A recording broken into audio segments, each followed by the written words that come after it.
Hello, welcome to the Daily Office, and thank you for joining me. Today is Tuesday, July the 11th, and today is the feast day of St Benedict. Here's the commentary from the book Holy Women, Holy Men, celebrating the saints. Benedict is generally accounted the father of Western monasticism. He was born about 480 in Nursia in central Italy, and he was educated at Rome. The style of life he found there disgusted him. Rome at this time was overrun by various barbarian tribes.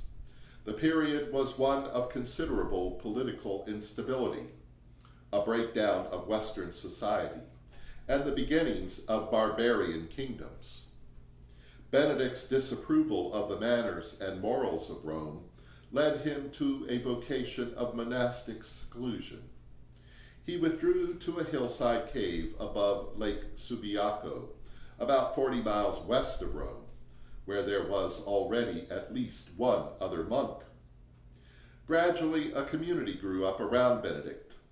Sometime between 525 and 530, he moved south with some of his disciples to Monte Cassino, midway between Rome and Naples, where he established another community, and about 540 composed his monastic rule.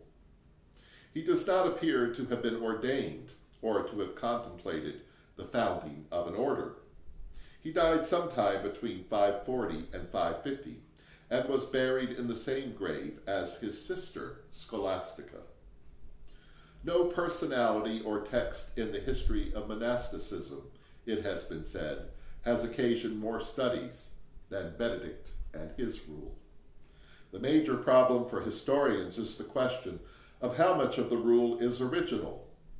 This is closely related to the question of the date of another very similar but anonymous rule for monks, known as the Rule of the Master, which may antedate Benedict's rule by 10 years.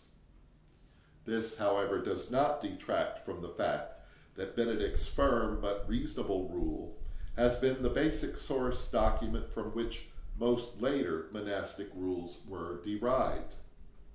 Its average day provides for a little over 4 hours to be spent in liturgical prayer, a little over 5 hours in spiritual reading, about 6 hours of work, 1 hour for eating, and about 8 hours of sleep. The entire Psalter is to be recited in the divine office once every week. At profession, the new monk takes vows of stability, amendment of life, and obedience.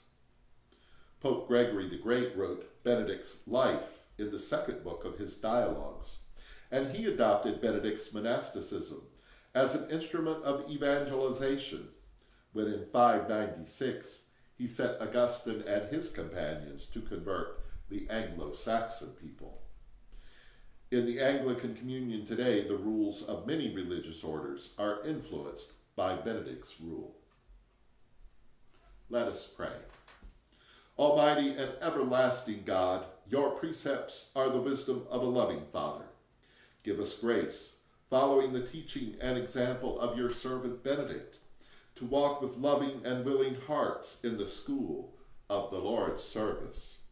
Let your ears be open to our prayers and prosper with your blessing the work of our hands. In Jesus' name we pray. Amen.